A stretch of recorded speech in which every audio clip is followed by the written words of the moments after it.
Good morning. September 11 was obviously a key point for us, and Matt asked us when he was putting the conference together whether or not we would like the opportunity to speak to you. And very, very early on, one of the first questions that I had to ask myself was, what is it that we actually want to leave you guys with?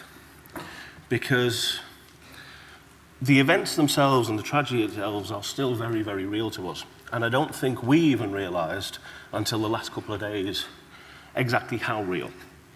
We've lived this event for 7 months, and we've effectively been in this cocooned little bubble, which in a way has a double-edged sword to it, because it's protected us from actually having to deal with the reality of the situation, because there's been so many little things that have to be dealt with, so many little decisions that have to be made, that as managers, we all just get on with it. We know something needs to be done, so we do it. And I think it's only the last 2 days that we've looked at it and thought, what is it we want to let you guys know? What is it we want to say? And putting this presentation together has actually been incredibly difficult for us. I think Anna will attest to this. Both of us have actually avoided getting in the same room and going through this presentation, because at the point at which we do, it becomes real. And at the moment, we're still living in that surreal element of we just get on with it. September 11 started for me, same as any other day. It was a day that the centre ran as it would normally do.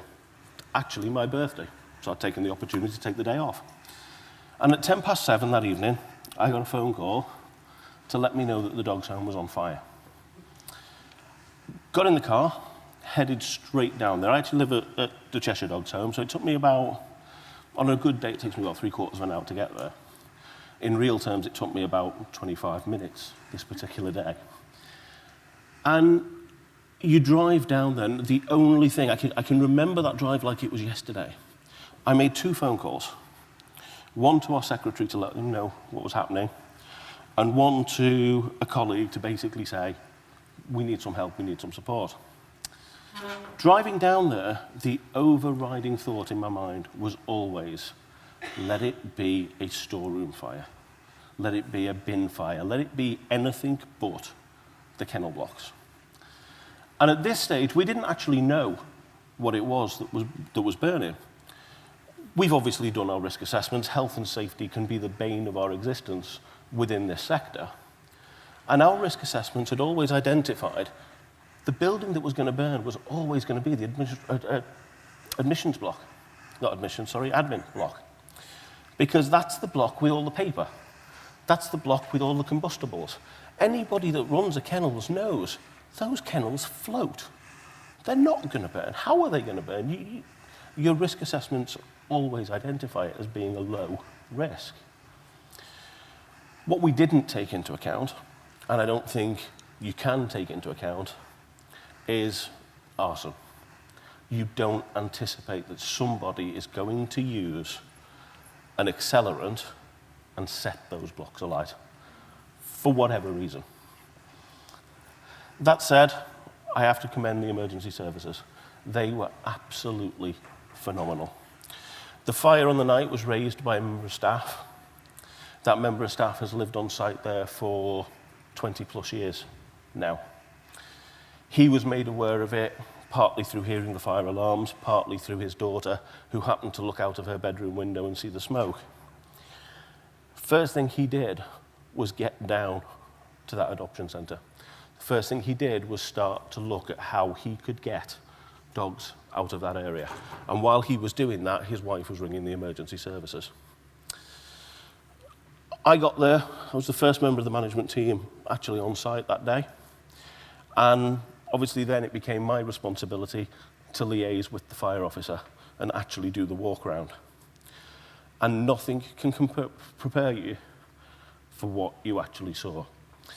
As you came down into our bottom car park and you turned around the corner, that is the scene and the devastation that we were actually faced with. The part that we didn't take into account, and certainly that night we didn't anticipate, is that from that point on, this became a crime scene. And at that point, we had very little control over what we could and could not do in that area, or any of the areas of the home. Basically, from where this photograph was taken, there's actually a big gate. Everything back from that, including our admin centre, is actually forward of that gate. We now have zero access to any of our home. And we spent a good deal of time talking to the fire officers because the situation changed throughout the night. And it changed from, do we need to get the dogs out of the stray blocks? Is there a real danger there that means that we have to remove them? Or do we actually say, the stray blocks are safe, we can leave those dogs, it's actually safer to leave those dogs in those kennels.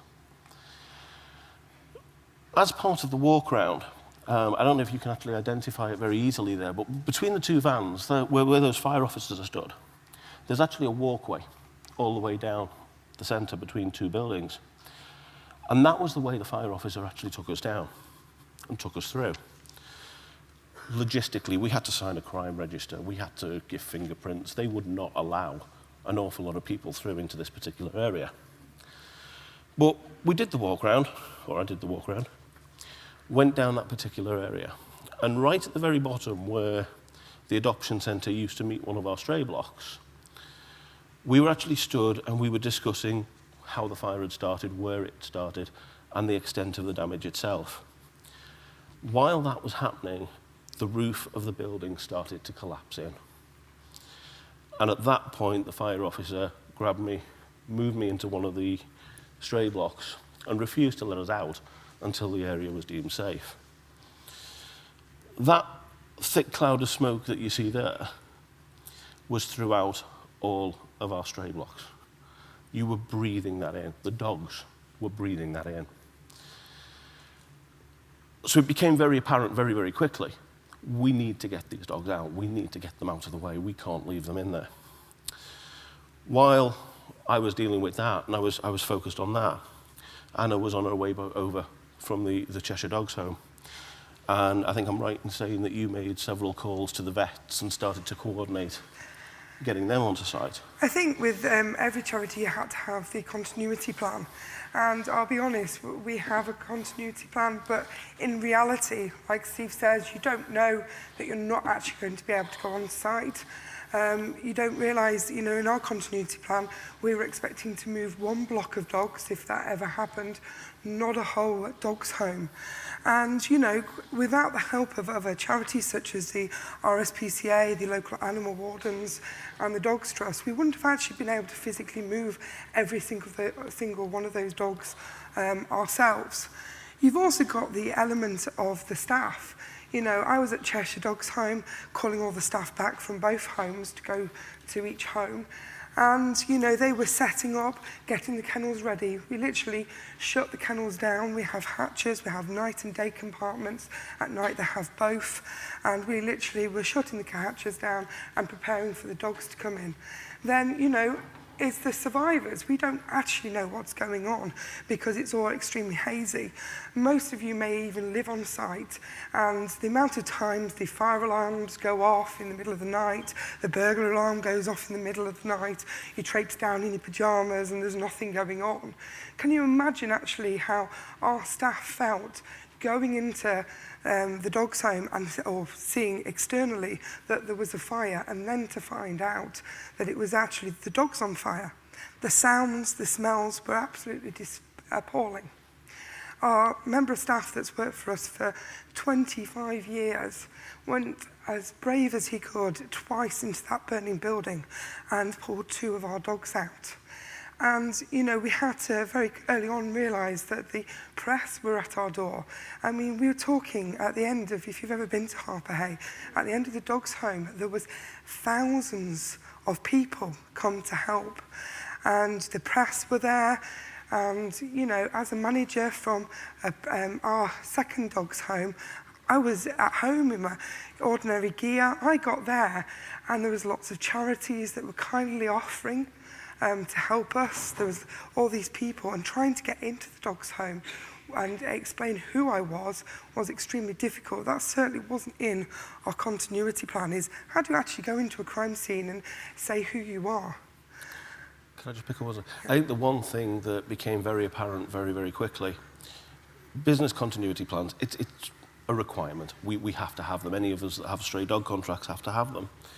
What we never anticipated was shutting the entire centre down overnight and moving that to our other home. We're very fortunate that we have the other home. I know a lot of people in this room don't. But you never expect capacity at Cheshire, roughly around about 150 dogs. They had their own dogs in that home from their usual operating practices. We took 130 dogs that night and put them directly into Cheshire. You can't plan for that. The reality is, yes, on paper, the plan is there, the plan works. We've kind of tested the plan. We know it's going to work. But at no point did we actually think, we're going to shut this centre down and we're going to transplant it over to Cheshire. I think as a dog's home, a cat's home, or a mixed animal, you have to really think, if you haven't got a second site, who are you going to rely on? And I would hope today that people would go away and think about that. Where actually would your animals go? Because one thing that we found as a dog's home that deals with strays, it was our adoption block. It was our babies that we'd had for months. They were ready for rehoming that we lost. It wasn't our stray dogs. So suddenly there's a legal issue here. They're not legally our dogs. And on the night of the fire, we had wonderful charities offering to board them for us. But it was so chaotic that, you know, we got to really control where these dogs were going, because the owner may come forward the next day looking for their dog. And if we don't know where that dog has gone, then, you know, we're breaking our basic, what we're there for. So it's a mixture of emotions. I think going on is, you know, initially the press was there. You know, they were wondering how many dogs died. You know, when you've suddenly got nearly 300 dogs on a site that's really designed for about 120, after that we start getting, you know, feeling the pinch. You've got all that, you've got dogs. If you think, a lot of animals don't survive fires, so smoke inhalation was very difficult for our local vets to deal with, and that's still going on. We actually still have 30 foster dogs from the fire that are actually still being treated for the problems. You know, our sickest dog, Sandy, who we'll get onto later, it completely burnt away the interior of her lungs, how that dog survived. And, you know, the media there, all they're wanting is a picture of one of those dogs. You know, we were very lucky. We had vets donate their time that we've never met before that came to Manchester and to Cheshire. You know, we have dangerous dogs that we can't get near. They had to be, you know, they had to literally either, I'm afraid to say, be euthanized because they were too dangerous and they were, we couldn't get to them and we couldn't leave them where they were, or they had to be sedated. And then where do you put them? They've got to go to a pulley run, they've got to go to an organisation that can handle that. The night itself became almost surreal, because looking back on it now, you can't help but think, why did I make that decision? Why did we make this decision? Why did we move forward the way we did? We were very fortunate at the time in the sense that there was actually, or there was, 3 of us on the management team. And the way the evening developed, it actually meant that we fell in a way, to 3 very distinctive areas. The removal of the dogs from the kennels, the removal of the dogs and the coordinating of it, from the actual kennels up to the gate that you saw earlier, became almost by default my responsibility as the first person on site and the person that could actually access that particular scene. And we made the decision very early on with the fire officer to say, actually, there is only going to be 5 or 6 people that will enter that particular area. Because again, the bits that you don't necessarily think about. But the more people that are around that area, actually the more complicated the future investigation is going to become. Not just for the fire officer, but actually for the police, because we knew from pretty much arriving on site that the police had said, this is a crime scene. This was arson. And at the time, I don't know about yourself, Anna, but I know at the time, I couldn't think about that. I couldn't think about the reasons why somebody would want to do this. The devastation that fire brings is absolutely phenomenal. And you don't realise the extent of the damage there is actually going to be. I'll come back to that in a moment, but I think as well as what we were doing on the night, the thing to remember is actually there's a lot going on that we actually didn't know about, we didn't see, and we didn't see for days afterwards. The MEN were absolutely phenomenal. I don't think there's a person in this room that doesn't know about the campaign that the MEN put together for us. There were so many people working behind the scenes, doing things that we didn't know, and we didn't know about for weeks afterwards. And it wasn't because we didn't want to know, but it was because actually we, again, were cocooned by this bubble. We just didn't see it. I think you've got the human element as well. The night of the fire, our staff had probably only just got home. Then they all came out. Every single member of our staff joined us at both homes. And, you know, they got an hour and a half to go home that night, to go and just literally have a shower and have a few minutes to breathe and then come back. They did that for a week because of the amount of wonderful support that we got from the public, which we couldn't cope with. You know, we're an extremely small team. At the time, there was 3 of us managers.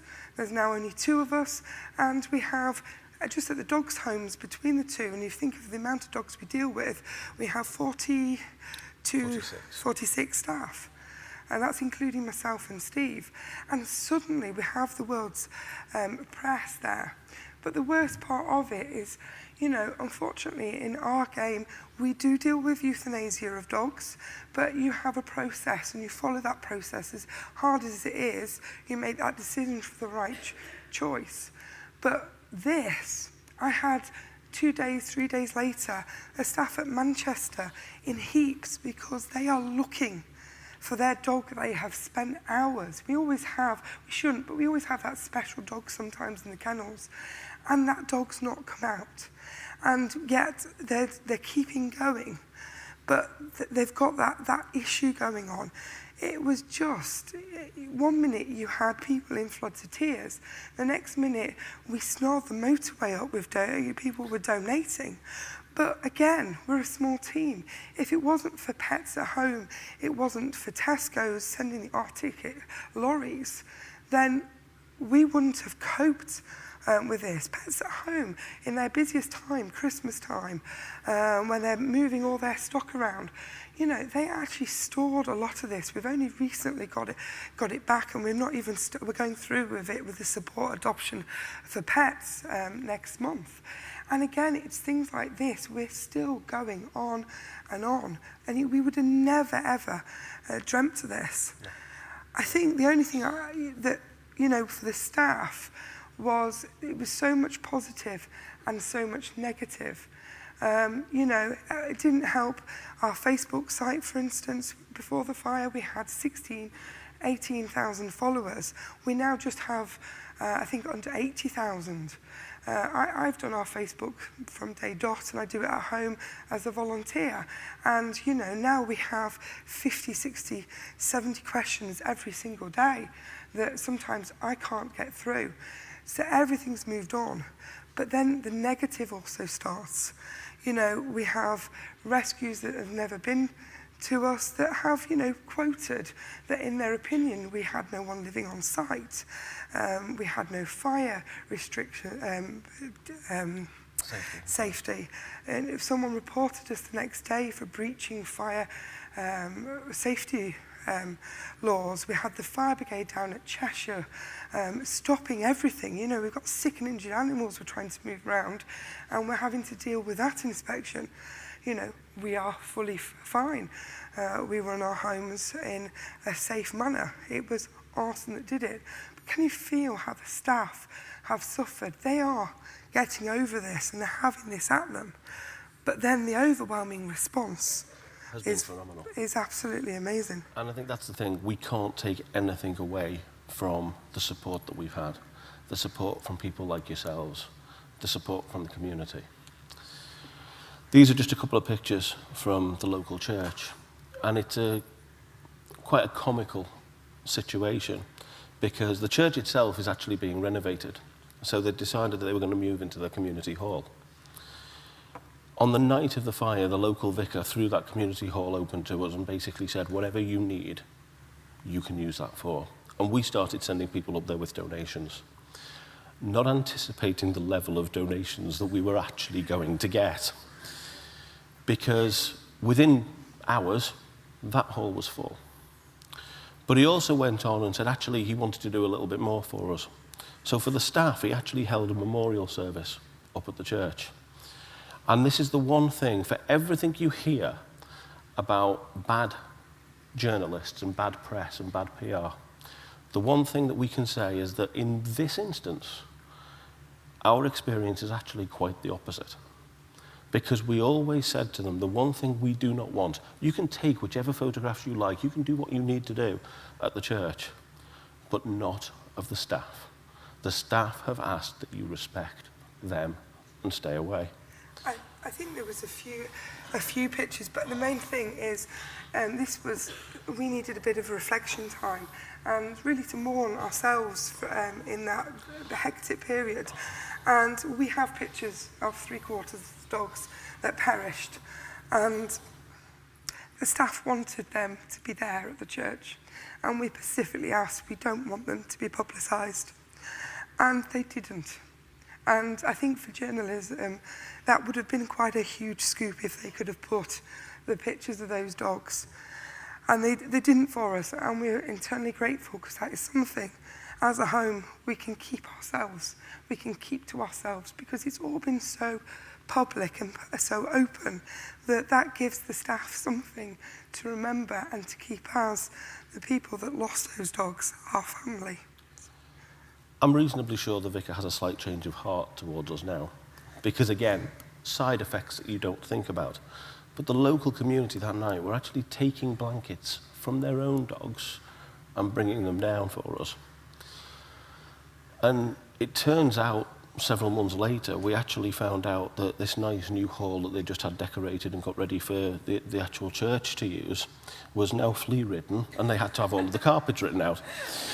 So I'm reasonably sure the vicar now has a second change of heart and probably won't be helping us again in the future. We also had mice donated in the bedding. So, yes, I think maybe he will do things slightly different. That said, we couldn't thank them enough because it gave us that facility to be able to actually point people in a direction and start to bring some order to the chaos. And I use the word chaos loosely because actually it was organised chaos, but it was still chaos.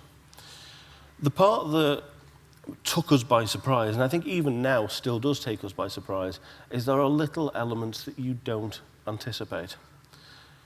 The demolition site, when we finally got to the point, round about middle of December, because the place was a crime scene for 2 months, we finally managed to get the demolition team in there and start to look at how they were going to actually remove this building.